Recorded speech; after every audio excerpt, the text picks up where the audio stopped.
नमो नमो स्वामी हरदास अनन्यमणि। नमो नमो विपुल बिहारी दास गाँव में। नमो जय नागरी सरस नर हरि रसिक। नमो नमो ललित किशोरी मनुलाऊ में।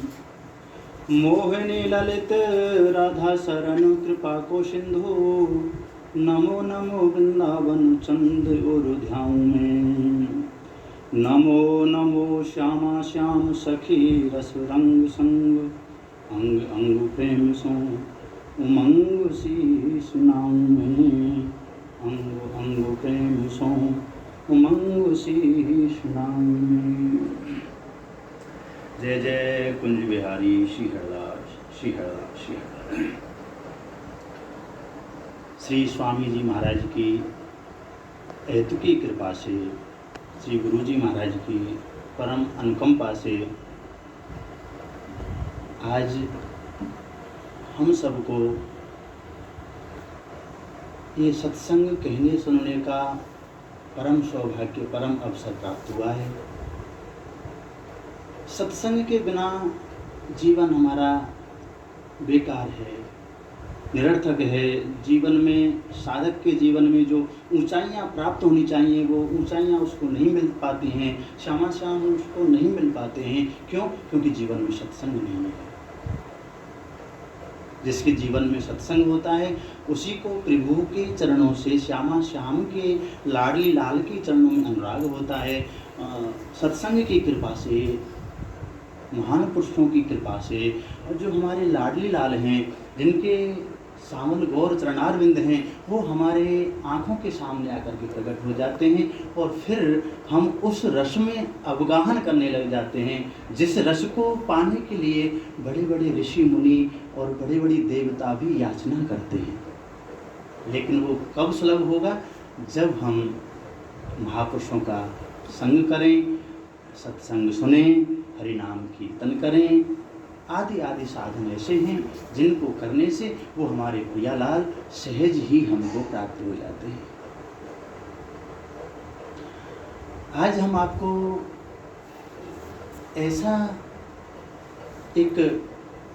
ऐसी सत्संग वार्ता आप लोगों को श्रवण कराएंगे जो अत्यंत ही गूढ़ थी।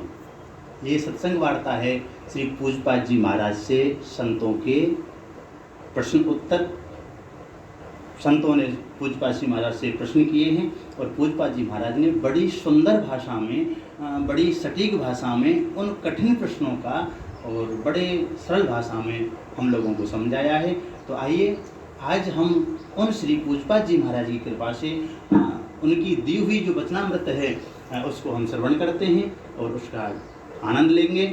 आनंद लेकर के उस वस्तु को आचरण में उतारेंगे और आचरण में उतारने से हमको हमारी श्यामा श्याम से प्रेम हो जाएगा, उनके चरणों में अनुराग हो जाएगा, इसमें कोई संदेह नहीं है।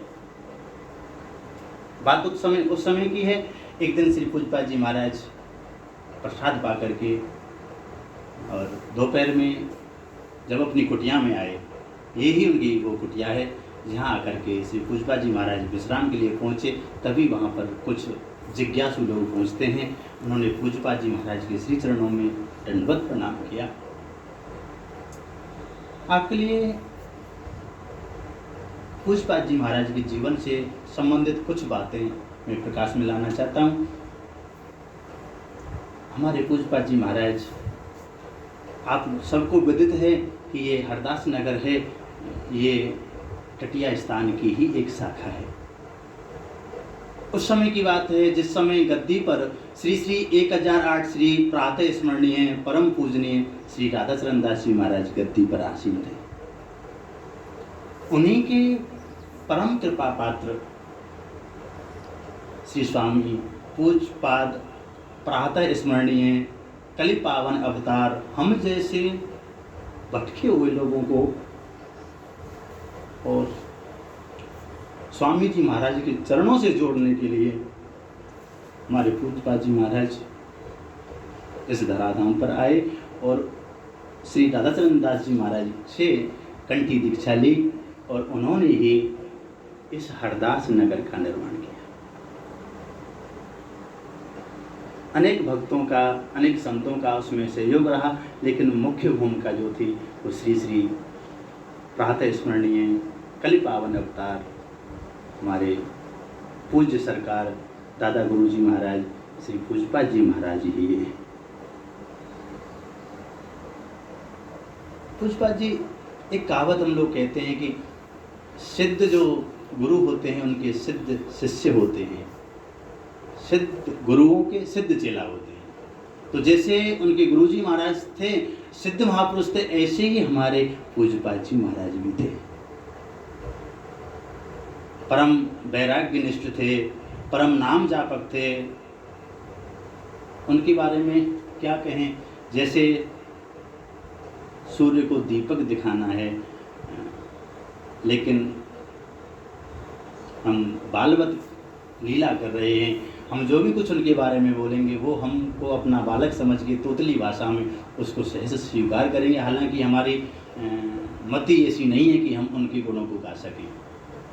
तो उन पूजपाद जी महाराज ने हम जैसे जीवों को, वो जानते थे कि आगे और ज़्यादा कलयुग का प्रभाव पड़ेगा, तो जो साधक हैं उनको कैसी सहज में बिहारी जी महाराज मिलें, उनको कैसी सहज में स्वामी जी महाराज मिलें, इसलिए उन्होंने इस सत्संग का और एक रूपक बनाया।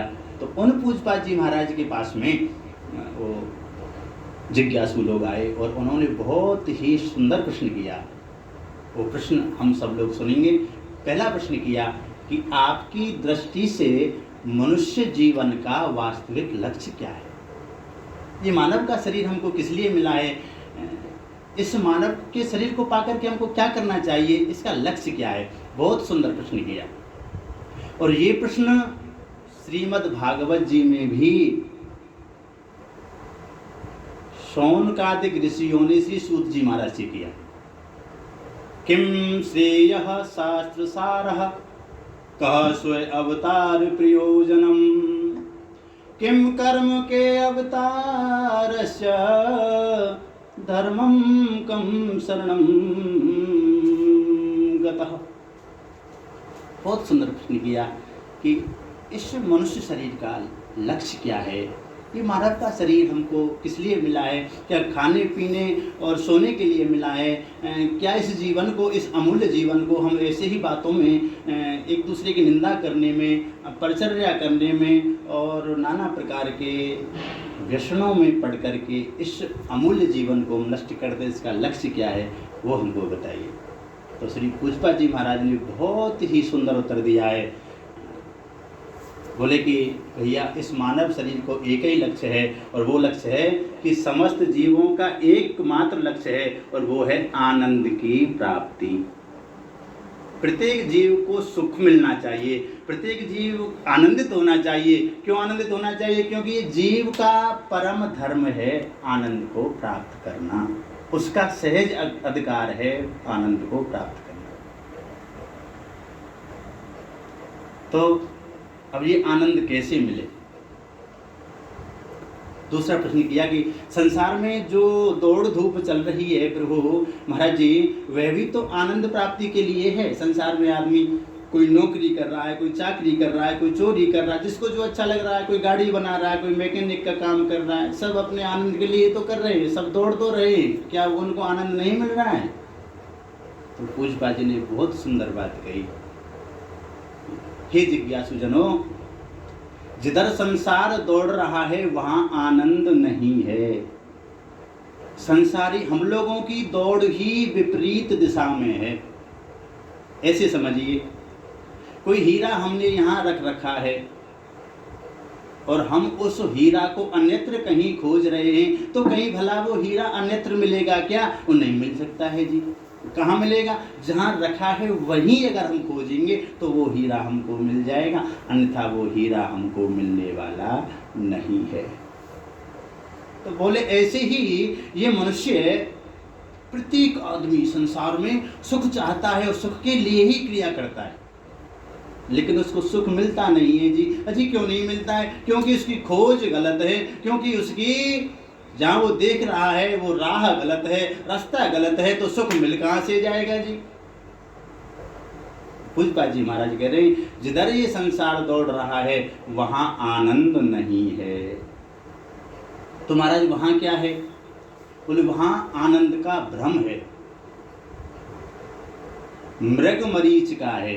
मृग मरीचिका का मतलब होता है रेगिस्तान में बहुत बड़ा थार होता है। थार कहते हैं रेत के टीले होते हैं, रेत ही रेत का जंगल होता है। और मृग को जब प्यास लगती है और उस बालू के ऊपर जब सूर्य की किरणें पड़ती हैं तो मृग को ऐसा एहसास होता है, भ्रम होता है कि ये जल है, यहाँ जल है, यहाँ जल है। वो मृग जैसे जैसे उस जल को पाने के लिए दौड़ लगाता है, लेकिन जल हो तो मिले, जल होता नहीं है, उसको जल मिलता नहीं है, उसकी प्यास बुझती नहीं है। ऐसे ही ये संसार में सुख का भ्रम हो रहा है। तुलसीदास जी महाराज कहते हैं सपने सुख ना लिखो संसारा। और स्वप्न में भी इस संसार में सुख नहीं है, और हम लोग स्वप्न में क्या वास्तविकता में भी इस संसार में सुख नहीं है। सुख का लेश मात्र भी नहीं है। क्यों? क्योंकि संसार में सुख नहीं है। सुख तो हमारे प्रियालाल के गौर सांवल चरणारविंद में है, उनके चरणों में है। हमारे आचार्य कहते हैं एरी मेरो वृंदावन सुखधाम। एरी सुखधाम कहाँ है?